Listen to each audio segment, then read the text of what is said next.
la voix qui proclame la vie de lumière.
« 10 juin, donc 9 et 10 juin, samedi 9 et dimanche 10 juin. Voilà, donc nous allons essayer de rattraper les 2 jours, c'est-à-dire hier et aujourd'hui. Nous allons essayer de rattraper cela dans notre programme de la lecture de la Bible en un an. Alors, soyez la bienvenue. Voilà, essayez de vous connecter, essayez de vous mettre en position. Voilà, donc vous êtes sur mon Facebook personnel. Mes excuses à tous mes abonnés. Nous sommes presque à 2000 abonnés sur YouTube. C'est pas du jeu, hein, 2000 abonnés sur YouTube. Surtout que de mes habitudes, j'aime pas partager d'autres vidéos, si ce n'est mes modestes vidéos que je fais, qui consistent à réveiller des gens, qui consistent à interpeller des vies. Donc, parce que sur YouTube, pour avoir même 1000 abonnés, c'est pas du jeu, hein. Donc, quelqu'un qui a 2000 abonnés, avec ce seul visage qui paraît sur ma chaîne, je suis très content. Nous sommes à 1900 déjà. Voilà, donc pour tous ceux qui ne me suivent pas sur YouTube, allez-y vous abonner parce que bientôt on va diversifier les choses. D'ailleurs, ce programme-ci, c'est un programme de YouTube, hein, ce n'est pas un programme de Facebook. Mais compte tenu du genre de Wi-Fi que j'ai, cela fait que je suis obligé de faire ici la vidéo et de mettre sur ma chaîne YouTube. Alors mes excuses à toutes les personnes sur YouTube qui reçoivent nos vidéos vraiment très en retard. Alors nous allons faire le programme de la lecture de la Bible en un an du samedi 9 juin 2018.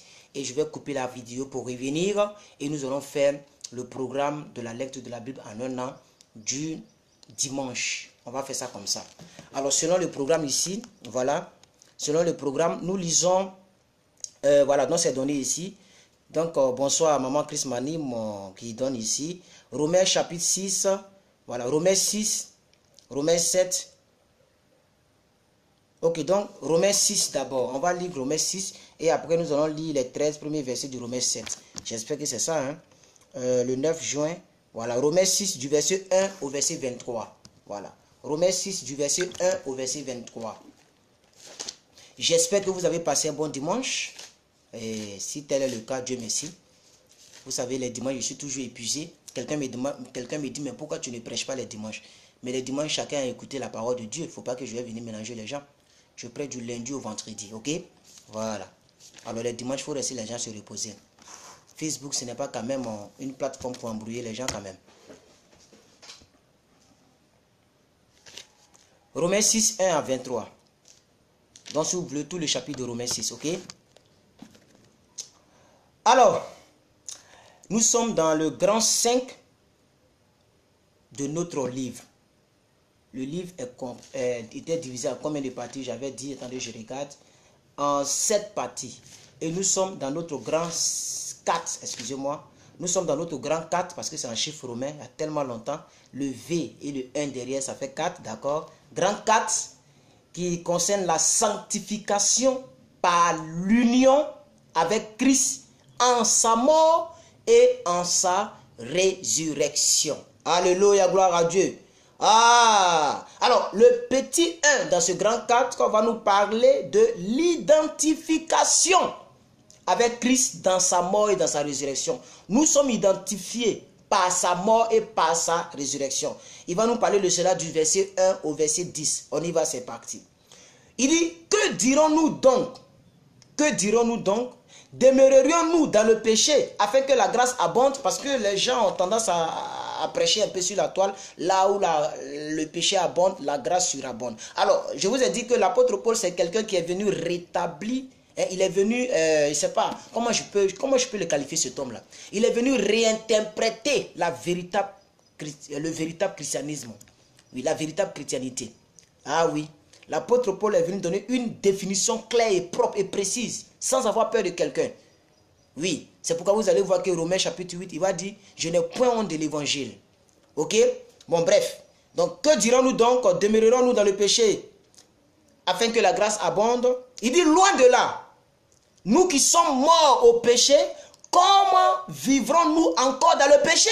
Ce verset-là, les gens ne lisent pas ça. Les prédicateurs ne lisent pas ce verset-là. Loin de là. Nous qui sommes morts déjà dans le péché, ou bien nous qui sommes morts au péché, comment pouvons-nous encore vivre dans le péché?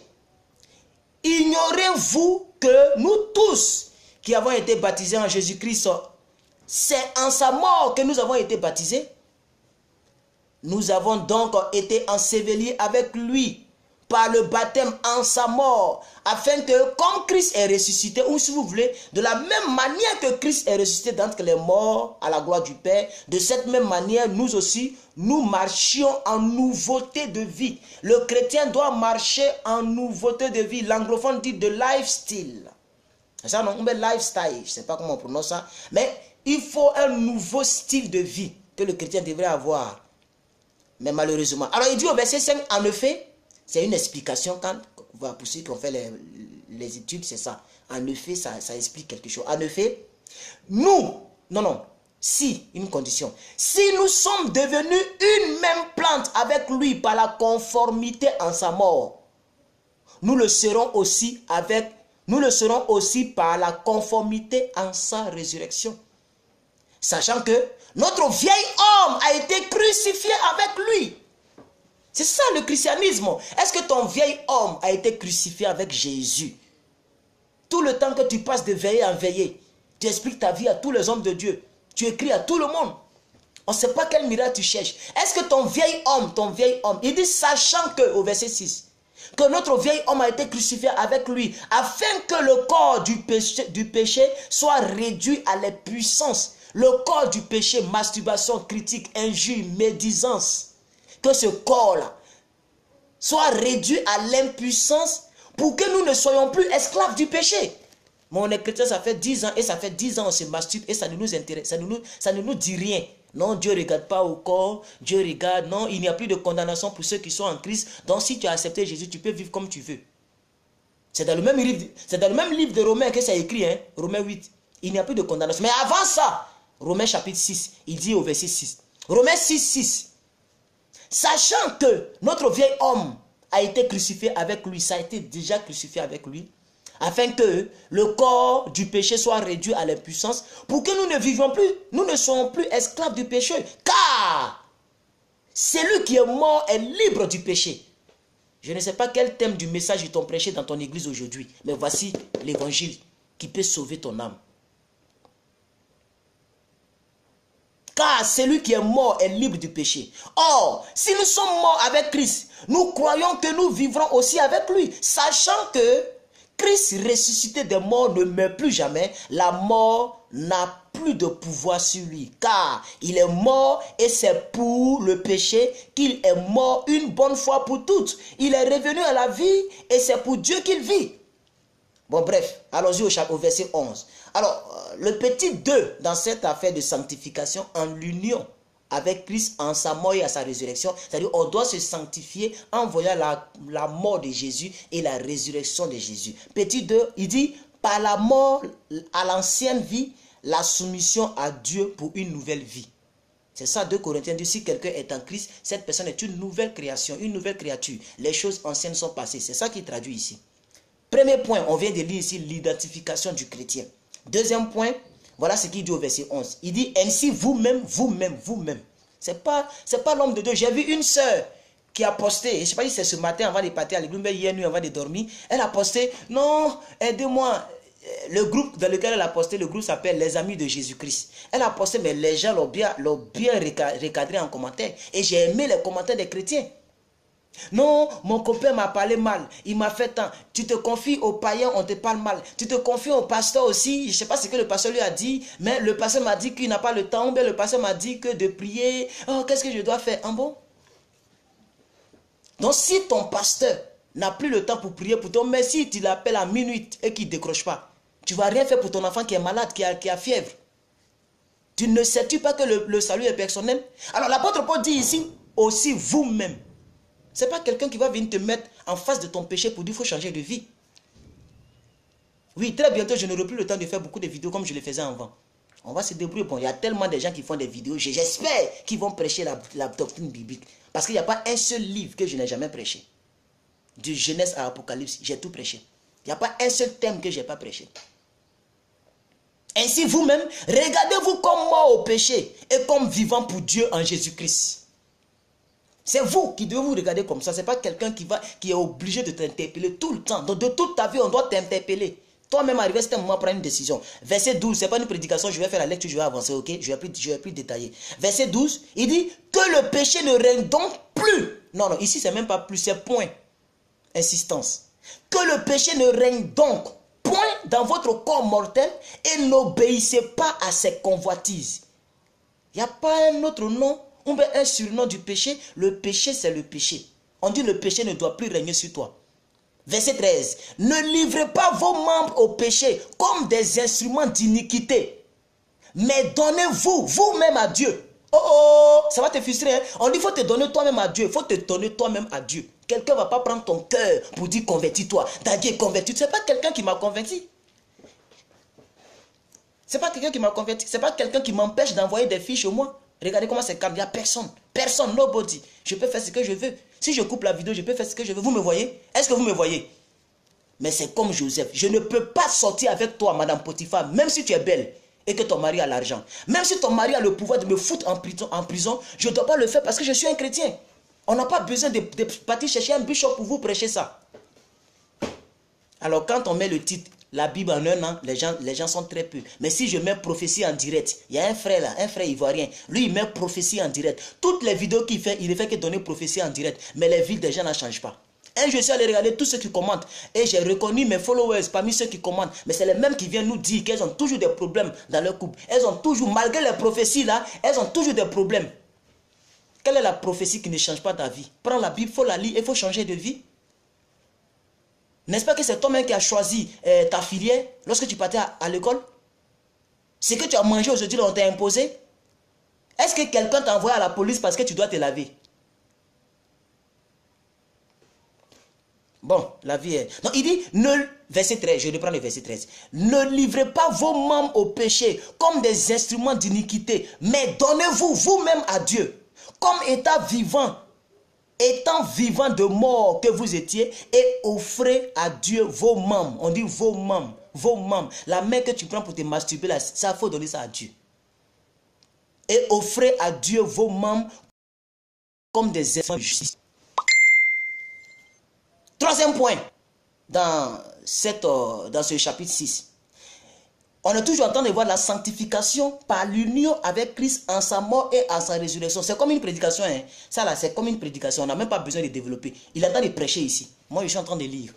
Troisième point, il dit par l'abandon du principe des œuvres à travers la mort et l'expérience de la puissance par l'esprit. On va le comprendre. Lisons du verset 14 au verset 23 et on va terminer le chapitre. Du verset 14 au verset 23, on y va très rapidement. Il dit car, ça dit tout ce qu'il a dit là, il a dit en effet, maintenant il va justifier car. Effet, explication, car, justification. Car le péché n'aura point de pouvoir sur vous, puisque vous êtes non sous la loi, mais sous la grâce. Ça, les gens ne comprennent pas ça bien. Avant de parler de grâce, là, il a développé quelque chose en haut. Ça, ils ont oublié. On dit, donnez-vous vous-même à Dieu. C'est quand tu te donnes toi-même à Dieu, étant conscient et consciente que tu es une chrétienne, c'est là que le péché n'a plus de pouvoir sur toi. Quoi donc, verset 15? Pécherons-nous pour que nous sommes... Ah, non, je vais bien lire le verset 15 là. Quoi donc, point d'exclamation, pécherions-nous pour que nous sommes non sous la... Non, c'est pas pour que, c'est parce que, je reprends. Quoi donc, pécherions-nous parce que nous sommes non sous la loi, mais sous la grâce? Il dit loin de là. Ne savez-vous pas quand vous livrant à quelqu'un comme esclave pour lui obéir, vous êtes esclave de celui à qui vous obéissez? Soit du péché qui conduit à la mort, c'est-à-dire quand la pensée vient, masturbe-toi, masturbe-toi, masturbe-toi, masturbe-toi, et que tu te masturbes, tu es esclave à la masturbation. Donc, quand tu fais ça, soit pour te conduire à la mort, ou soit à de l'obéissance qui conduit à la justice. Point d'interrogation, c'est une question. Il parle aux Romains. On va au verset 17. Mais grâce soit rendue à Dieu de ce que, après avoir été esclave du péché, vous avez obéi de cœur à la règle de la doctrine. Il dit, vous avez obéi de cœur. Obéissance. De cœur à la doctrine dans laquelle vous avez été instruit. Ayant été affranchi du péché, vous êtes devenu esclave de la justice. Regarde ta vie. Non, pardon. Rentre en toi-même comme l'enfant prodigue et regarde ta vie. Est-ce que ça te concerne? Verset 19. Je parle à la manière des hommes à cause de la faiblesse de votre chair.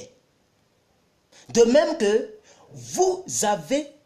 De même donc que vous avez livré vos membres comme esclaves à l'impureté et à l'iniquité pour arriver à l'iniquité. Ainsi maintenant, livrez vos membres comme esclaves à la justice pour arriver à la justice. Quand tu étais péché, tu livrais ton corps à l'impureté et tu arrivais à l'impureté. C'est comme ça que tu as eu enfant hors mariage. C'est comme ça que tu as eu grossesse désirée. Le monsieur t'a abandonné. Toi-même, tu sais qu'il y a des erreurs quand tu vivais dans le péché qui t'a rattrapé et ça va rester dans ta vie jusqu'à ta mort. Mais maintenant que tu es chrétienne, tu continues là-dedans.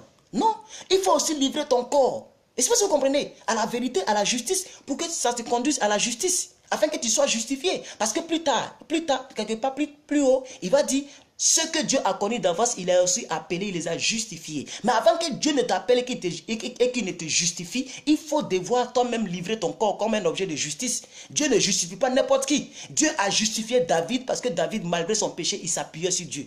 Dieu a justifié Joseph parce que Joseph a fait des sacrifices. Quel sacrifice tu fais? Le même apôtre Paul dit, j'offre mon corps comme un sacrifice vivant. Je suis très fatigué parce que j'ai trop parlé aujourd'hui. Mais j'avais envie dans cette lecture-là, parce que ça c'est trop fort. On continue, verset 20.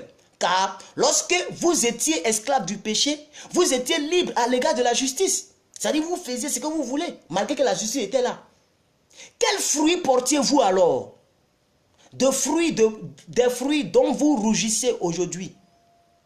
Car la fin d'une chose, ou bien la fin de ces choses, c'est la mort. Mais maintenant, étant affranchi du péché et devenu esclave de Dieu, vous avez pour fruit la sainteté et pour la vie éternelle. Vous avez pour fruit la sainteté. Tout ce que tu fais, ça doit dégager la sainteté. Car le salaire du péché, c'est la mort, mais le don gratuit de Dieu, c'est la vie éternelle en Jésus-Christ notre Seigneur. On a fini avec Romains. On va aller directement avec Proverbes. Proverbes 16, 10, 13. 16, 10, 13. On y va rapidement. Parce que j'ai trop développé ici le reste, je vais faire une lecture intégrale. 16, 10, 13. C'est juste après sommet. Voilà, pour ceux qui dandinent encore. Voilà. 16, 10, 13, on y va. Des oracles sont sur les lèvres du roi. Sa bouche ne doit pas être infidèle quand il juge. Le poids et la balance sont justes à l'Éternel. Tous les poids du sac sont son ouvrage. Attention. Attention. On dirait, je sais pas. Le programme, c'est quoi? Vous avez dit 7 versets. Maman Chris. Le programme, c'est quoi? C'est lequel? Okay, attends, je vais voir ici. Romains, le 10. 7, 1 à 13. Ah, ok, ça c'est dans la prochaine vidéo. D'accord, on y va. On y va donc. Ok, 10 à 13, on y va. Le poids et la balance juste sont à l'Éternel, tous les poids du sac sont son ouvrage. Je suis beaucoup, hein, je ne sais pas pourquoi. Le verset 12, les rois ont horreur de faire le mal, car c'est par la justice que le trône s'affermit. Okay? Les lèvres justes gagnent la faveur des rois, et ils aiment celui qui parle avec droiture. La fureur du roi est un messager de... Verset 13. Ah, j'ai déjà dépassé. Excusez-moi, je vais prendre mon ventilateur parce que là, je suis beaucoup. Oh, il ne fait pas chaud dehors. Je ne sais pas d'où provient cette sueur, mais je vais me soulager un peu. Vous allez m'excuser pour ça. Et puis, je vais finir ce programme pour me reposer. Voilà. Je vais finir ça rapidement pour me reposer. Alors, Marc-Chris, balancez Somme. Somme combien? Somme combien? Balancez-moi Somme en même temps. Et puis, je reviens. Voilà.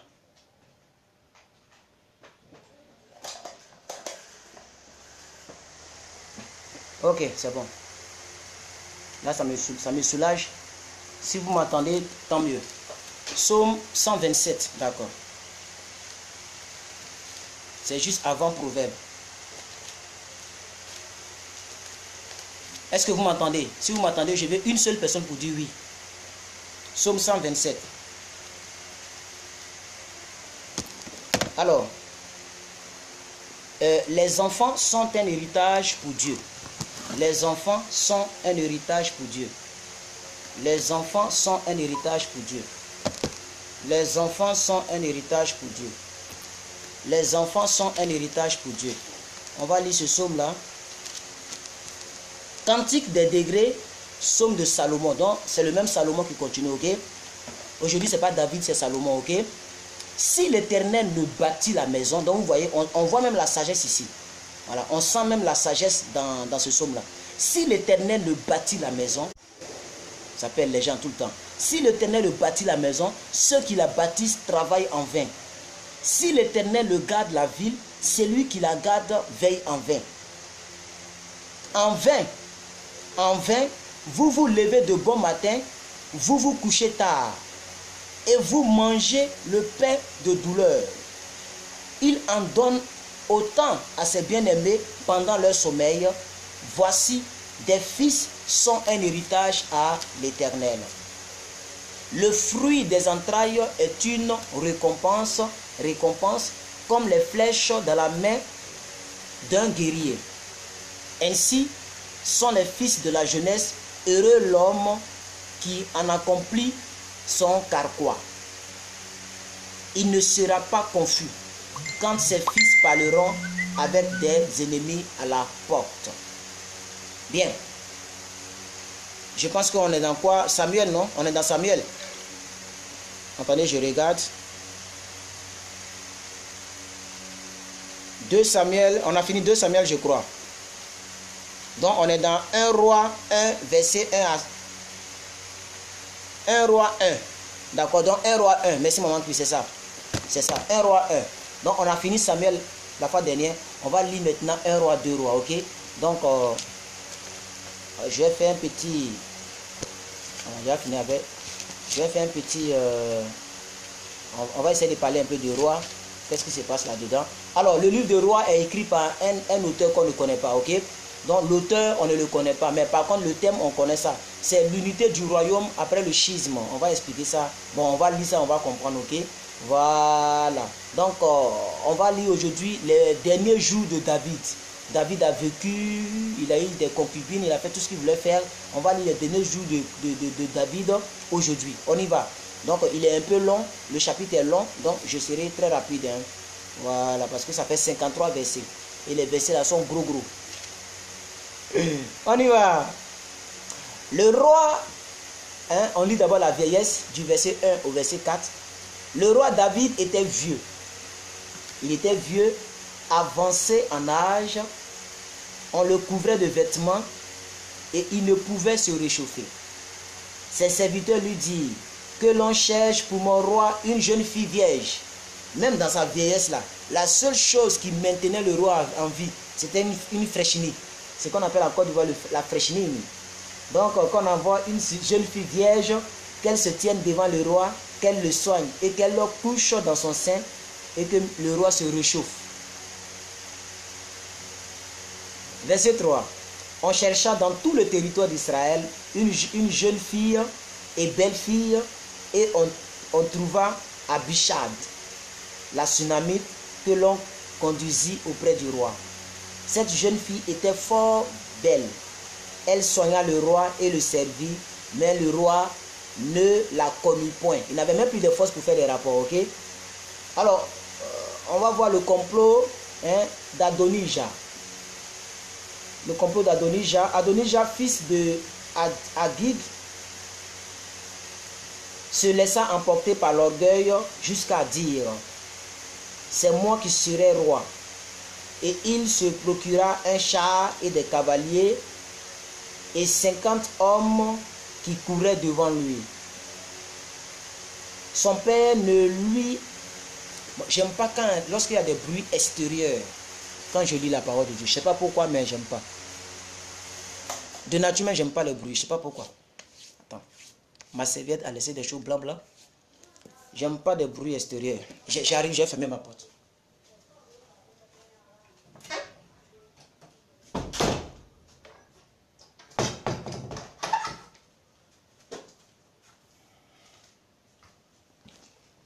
Alors, si j'ai chaud, je vais allumer encore. Donc, je vais reprendre le verset 5. Voilà. Adonijah, fils de Haggith, se laissant emporter par l'orgueil jusqu'à dire: c'est moi qui serai roi. Et il se procura un char et des cavaliers et 50 hommes qui couraient devant lui. Son père ne lui avait de sa vie fait un reproche en lui disant: pourquoi agis-tu ainsi? Adonijah était en outre très beau de figure et il était né après Absalom. Ok? Vous connaissez le père d'Absalom? Ok, d'accord. Il y eut un entretien avec Joab, fils de Théruja, et avec le sacrificateur Abiatar. Et ils embrassèrent son parti, c'est-à-dire ils sont rentrés dans son parti. Mais le sacrificateur Tadok, Benaja, fils de Joajada, Nathan le prophète, Shimei, Rei et les vaillants hommes de David ne furent point avec Adonijah. Adonijah tua des brebis, des bœufs et des veaux gras près de la pierre de Zoélette qui est à côté d'En-Rogel, et il invita tous ses frères, fils du roi, et tous les hommes de Juda au service du roi. Mais il n'invita point Nathan le prophète, ni Benaja, ni les vaillants hommes, ni Salomon son frère. Donc vous voyez maintenant, Adonijah est le frère de Samson. De Salomon, excusez-moi. Alors Nathan dit à Bathsheba, mère de Salomon: n'as-tu pas appris qu'Adonijah, fils de Haggith, est devenu roi sans que notre Seigneur David le sache? Viens donc maintenant, je te donnerai un conseil afin que tu sauves la vie et la vie de ton fils Salomon. Afin que tu sauves ta vie et la vie de ton fils Salomon. Va, entre chez le roi et dis-lui: ô roi mon Seigneur, n'as-tu pas juré à ta servante en disant: Salomon ton fils régnera après toi et il s'assiera sur mon trône? Pourquoi donc Adonijah règne-t-il? Et ça, j'ai beaucoup aimé cette histoire. Et voici, pendant que tu parleras avec le roi, j'entrerai moi-même après toi et je compléterai tes paroles. Bathsheba, donc Bathsheba c'est la mère de Salomon, l'une des femmes de David, la mère de Salomon. Donc Bathsheba se rendit dans la chambre du roi. Il était très vieux et Abishag, la Sunamite, le servait. Bathsheba s'inclina et se prosterna devant le roi, et le roi dit: qu'as-tu? Elle lui répondit: mon Seigneur, tu as juré à ta servante par l'Éternel ton Dieu en disant: Salomon ton fils régnera après moi et il s'assiera sur mon trône. Et maintenant voici, Adonijah règne et tu ne le sais pas. Ô mon roi, il a tué des bœufs, des veaux gras et des brebis en quantité.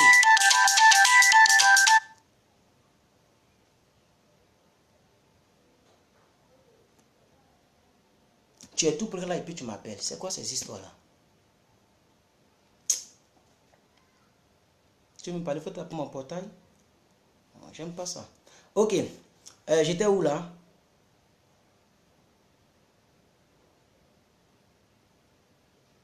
Verset 20. Ô roi, mon Seigneur, tout Israël a les yeux sur toi pour que tu lui fasses connaître qui siégera sur le trône du roi, mon Seigneur, après lui. Et lorsque le roi, mon Seigneur, sera couché après ses pères, il arrivera que moi et mon fils Salomon, nous serons traités comme des coupables. Tandis qu'elle parlait encore avec le roi, voici, Nathan le prophète arriva, on l'amena, en l'annonçant au roi en disant, voici Nathan le prophète, et il entra en présence du roi et se prosterna devant le roi, le visage contre terre. Et Nathan dit, ô roi mon Seigneur, c'est donc toi qui as dit, Adonijah régnera après moi et il siégera sur mon trône. Excusez, je me suis silence. J'aime pas le comportement des gens. J'ai mal fait de vous donner mon numéro ou quoi. Voilà, je me suis silence, même si ça sonne, je vais... car il est descendu aujourd'hui et il a tué des bœufs, des veaux gras et des brebis en quantité. Et il a invité tous les fils du roi, les chefs de l'armée et le sacrificateur Abiatar. Et voici, ils mangent et ils boivent devant lui et ils disent, vive le roi Adonijah, vive le roi Adonijah. Verset 26, mais il n'a invité ni moi, ton sacrificateur, ni moi, qui suis ton serviteur, ni le sacrificateur Tadok, ni Benaja, fils de Joajada, ni Salomon, ton serviteur, ton fils. Est-ce bien par ordre de mon Seigneur le roi que cette chose a lieu, et sans que tu aies fait connaître à ton serviteur qui doit s'asseoir sur le trône du roi, mon Seigneur, après lui? J'espère que vous comprenez l'histoire, vous qui êtes là. Ok. Verset 28, le roi David répondit, appelez-moi Bathsheba, c'est-à-dire la mère d'Adonijah. Appelez-moi Bathsheba. Non, la mère de Salomon, excusez-moi. Appelez-moi Bathsheba. Elle entre et se présenta devant le roi. Et le roi jura et dit, l'Éternel qui m'a délivré de toutes les détresses est vivant, afin que je te l'ai juré par l'Éternel, le Dieu d'Israël, en disant, Salomon ton fils régnera après moi, et il s'assiera sur mon trône à ma place. Ainsi ferai-je aujourd'hui. Bathsheba s'inclina le visage contre terre et se prosterna devant le roi, et elle dit, vive à jamais mon Seigneur le roi David. Le roi David dit, appelez-moi le sacrificateur Tadok, Nathan le prophète et Benaja, fils de Joazada. Ils entrèrent en présence du roi.